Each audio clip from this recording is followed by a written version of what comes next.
on a farm? No one? No one's ever lived or worked on a farm?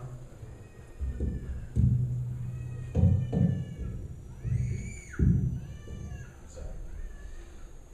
Who has ever visited a farm? My dad, he is a fairly simple man, very frugal, but he loves nature. And so in the Midwest, you can buy land for much cheaper than here. Saw some parcels of land that you could build a house on out in Boyd's, and they wanted $350,000 just for the land. So, but out there, it's much cheaper. And my dad, when I was 10, we moved out to 72 acres of land, and some of it was farmland. We didn't farm. My dad was a veterinarian. We didn't farm. We rented out the part. About half of it was farmland for that. But something crazy happened in 2007. Something happened that had never happened in human history. More people were living in cities than in the countryside. Now that's worldwide. The trend will continue. More and more people will start living in cities. But anywhere in the world, you go to anywhere in the world, you ask older generations, and most of them will be a living memory of living on a farm. Ask people in the TM who are older. Many of them were maybe raised in rural parts or on the farm. My grandmother used to talk about wringing the heads off of chickens. My mom was on the farm for some time. My grandmother was the oldest of 8 surviving children. We needed lots of children because they were your helpers. They would help out as long. You didn't even have to be that old to participate in life on the farm. Now, why am I bringing all this up about rural and urban? Today we look at a passage that is spoken to people through millennia about who God is. And it talks about God as being a shepherd. But because most of us haven't grown up in that era, we don't even know what that means. We don't even know why this speaks so powerfully to people. I had an Old Testament professor who grew up on a farm in Wisconsin. He loved the Old Testament because he got it. Old Testament is about crops, raising flocks and herds, how to slaughter them properly, all these things. If you live on the farm, that makes complete sense to you. But for us today, not so much. We don't understand, we don't get it, but we have to imagine, because today we read one of the most profound poems in all of human history, and it's about shepherding.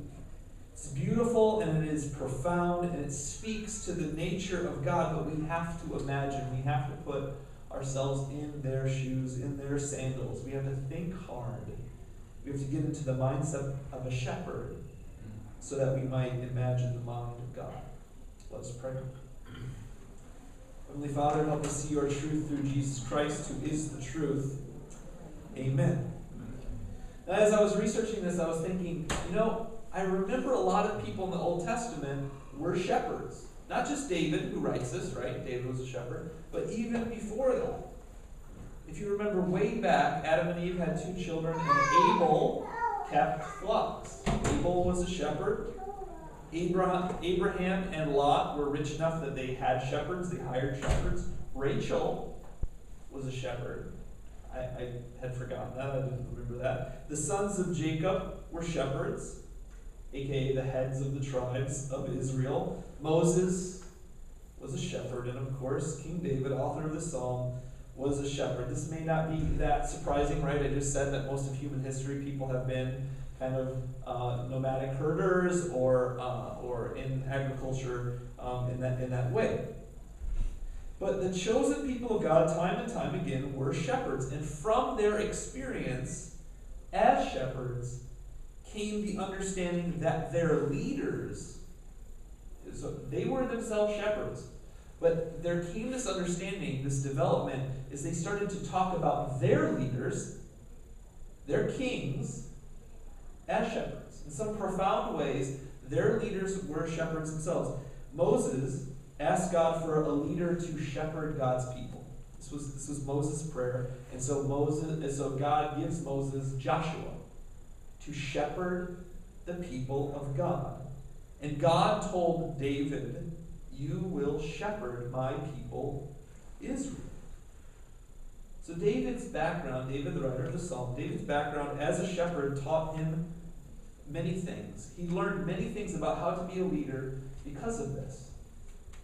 The children today watched David and Goliath, because there wasn't a video on Psalm 23, but close enough, David and Goliath. But when David is going to face Goliath, David doesn't have this super blind faith, or just blindly going into this battle, just trusting in God. What David says is, well, when I was out shepherding sheep, I had to fight off bears and lions, so Goliath is just a bigger bear, a bigger lion. God has shown me how to protect the flock, and so now I see the flock of the people of God, the people of Israel, under threat, and I'll just fight off this. Goliath is just a bear or a lion in another guise. He is called to lead God's people after the failed kingship of Saul. And David led with the heart of a shepherd. David sought to protect God's people and provide for them.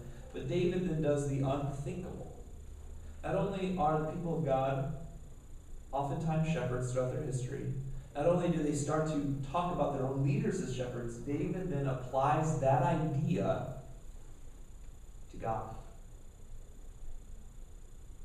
The Lord is my shepherd. That's profound. Of all the metaphors at his disposal, of all the images he could have used, of all the pictures he could paint, David chose the shepherd. Now, is that just sort of making God in your own image? Does the scientist, when the scientist write the psalm, the Lord is my lab partner? The social worker, God is my caseworker, or, the lawyer, God is my judge. I could go on and on. But there may be some truth to that. We all describe God in terms we're most familiar with. But in listening to the psalm, it seems that David is powerfully onto something. David is also a warrior. David is also a king. But he does not describe God in these ways in this psalm. Of all of those things, of the gods of the nations around him, he could have chose those things. He could have chosen a warrior God, or king, but he uses this word shepherd, a word, a metaphor that really pushes back against what we normally think of as God. David went with a vocation of care and nurturing and sacrifice. Sometimes I think it would be pretty sweet being a shepherd, at least in Maryland. I've had to cut my super tiny piece of yard way too many times already this spring. Things are growing. Maryland is just overgrown with so much stuff that goats and sheep could eat like crazy and be fulfilled. I could even run a business probably using them instead of lawnmowers. Very organic lawn mowing, and then bring my sheep out. But we have to remember that a lot of times when we think of God as my shepherd, and you've seen probably paintings of this, of Jesus, out in the fields or something like that, or David out in the fields, we usually think of a European way of these super grassy hills. This is outside of Jerusalem. This is the kind of landscape that he's talking about. It's not easy. It's not easy at all. Only during the autumn rains are the hills alive and green. For the rest of the time, it's dusty, it's rocky. A shepherd needs to know exactly where there is some place to graze. Do you remember in John 10, Jesus says, I am the great shepherd. Right? I am the great shepherd. But then do you ever wonder why Jesus switches metaphors in the middle? Jesus says, I'm the shepherd, and he says, I'm the gate. Right? And you think, man, that's really mixing metaphors. You go with shepherd, and then you say you're the gate to the sheep pen. What's going on here? There's a wonderful guy, Ken Bailey. We've talked about his material sometimes, but he taught for many years in that part of the world. And he said what he found out about shepherds was, in the beginning, what you usually do is you'd open the gate and you lead your flocks to where there's grass, but as it gets harder and harder to find grass, you're going further and further afield. So much so that it doesn't make sense to really return to your home. You stay out in the fields. Now, if you're staying out in the fields and everyone needs to get some rest, what do you do with all of these sheep, right? So he said what they do is there are a lot of these different caves. And you bring the sheep into the caves, and what the shepherds would do is they'd build a little wall on the entrance of the cave so that the sheep couldn't get out. And they'd leave a little door so the sheep could get out in the morning, but then how do you close that gate? The shepherd would actually sleep there, in that open. So the shepherd is the gate. Does that make sense? He's not switching metaphors. He's even saying, I am the one who lets you in and lets you out. I am the way. I am the gate. I am a shepherd and gate. I'm a shepherd gate. Does that make sense? So this is just to reinforce how brutal the landscape is. So David is saying, God's my shepherd. David is saying, this world is harsh. This world is broken. This world does not have a lot that actually sustains us. But I know a God who knows where to go. Right? He leads me beside the still waters. There's a lot of rampaging waters. There's a lot of dangerous waters. But God finds the still waters. And God knows where the green pastures are. You need to know where those are in life. My point is this. A lot of times we think of our world more like Maryland, a place of abundance and just prosperity and all of this great stuff, whereas David understands the world in a little bit different way. A way that's harsh, a way that's dangerous, and a way in which we need God to show us where that true nutrients are, true place to feed is, and to protect us from danger. Another professor went out and for his sabbatical went with shepherds that are still shepherding out in that part of the world. And he asked them, he's like, can I see your rod and your staff? Right? He talks about your rod and staff protecting them. They're like, we don't do that anymore. We use AK-47s. that's how dangerous things are out there. The animals, the wildlife can get pretty brutal. They used to use these sticks that are super hard, almost like petrified wood, that could probably kill a person. The way that it's shaped, it's like a club. It's really brutal, but instead they use AK-47s as a tool of trade. It's a dangerous world. It's a harsh world. And yet we live in a world, isn't this ironic? The beginning of this says, the Lord is my shepherd. This summarizes the whole rest of the psalm. The Lord is my shepherd, I shall not want. We live in a world that wants us to want, right? We live in a world that wants us to want. I love watching soccer games because there are very few advertisements. Soccer game goes 45 minutes and then stops. They try to put advertisements alongside the pitch and where the scoreboard is. They'll try to do that because they're trying to monetize it somehow. But man, when I watch a hockey game or a football game or a baseball game, I'm like, oh my goodness, the ads. And my boys like to watch these sports now as well. And they're advertising the new Alien movie or something. No, don't look. But they want us to want. They say and lie to us that this world is plentiful. And we have things that satisfy. But it never satisfies. It always comes back. They always want us to want their stuff. The stuff is made for us to want more and more of it. I heard of the combination of ingredients in fast food makes us hungry faster than normal. They want you to want their stuff. It's an addictive cycle. Most of the stuff out there that they're trying to sell us, they're sand peddlers in the middle of the desert. It's as if we're stranded out in the ocean, desperate for thirst, and we see all of this water that looks like it will quench us, but it's salt water, and it will only make us more thirsty. That is the picture. And I fall for it all the time. I don't think my life will be fulfilled unless I watch Guardians of the Galaxy Volume 2. That's ridiculous, right? Everyone knows my life will not be fulfilled until I see Star Wars Episode 8. That's But here is God, and God is not peddling anything. God is selling Nothing. God is in God's very nature not a business person. When this guy interviewed these shepherds, they said, who is going to take over your shepherding business? See, this professor traveled with his son, and these shepherds were like, I could train you to be a shepherd. To the son's like, what are you talking about? I'm this American visiting over here. I'm not going to be a shepherd over here. But they saw something in his heart. They say, you have the heart of a shepherd. My sons don't have that heart. They're business people.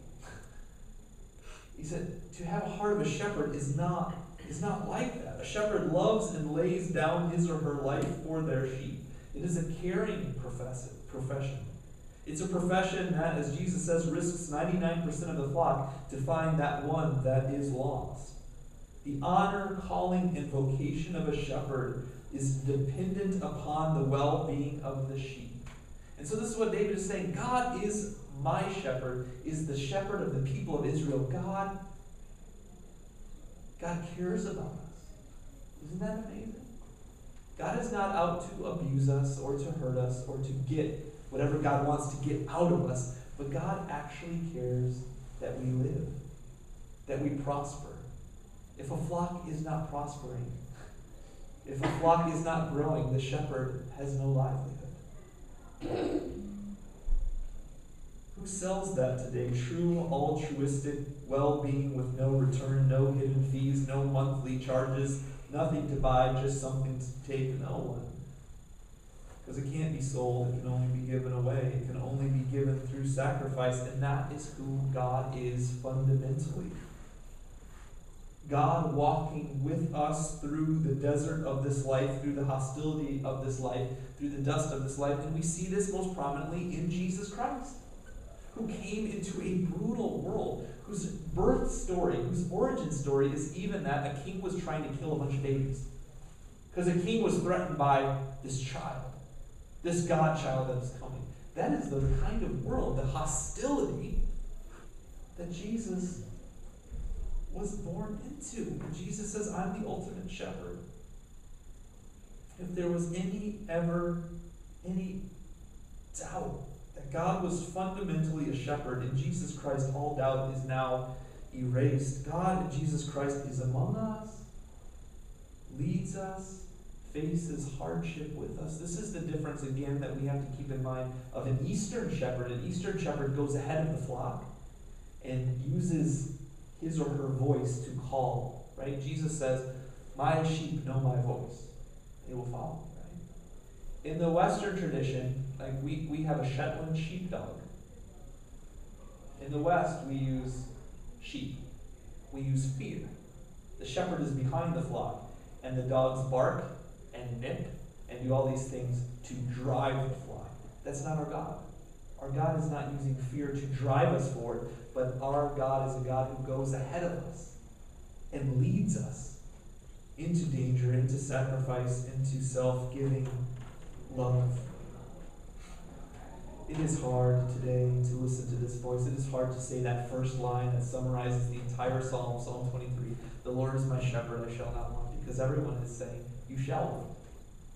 You shall want, and you shall want, and you shall want. But I ask you, I beg you today, say this prayer to yourself.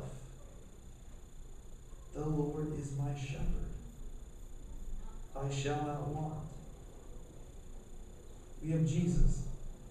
Though homeless, without a dime to his name, was the richest, most nourished, and fulfilled person to ever live. He shows us the way forward to be a shepherd. Listen to that voice. Look to Jesus as you breathe this prayer. The Lord is my shepherd. I shall not want. Let us pray. Lord, we have not even touched upon the protection you provide of the rest of the psalm. We're just focusing on that we shall not want. We live in a world that wants us to want, that depends upon us to want. We're consumers. That is how the world defines us. And God, forgive us. Help us to push back against that we would be people who are content, that we are people that would follow you in where there is green pasture, and where there is true fulfillment Help us picture this world a little bit differently. Help us understand this world being a little bit more hostile than we might imagine. That we might take you more seriously, that we might listen to your voice all the more clearly, so that you might show us where to go, where to feed, and where to drink, Lord. We thank you that you are our shepherd. We praise you for that. We pray this all in Jesus' name. Amen.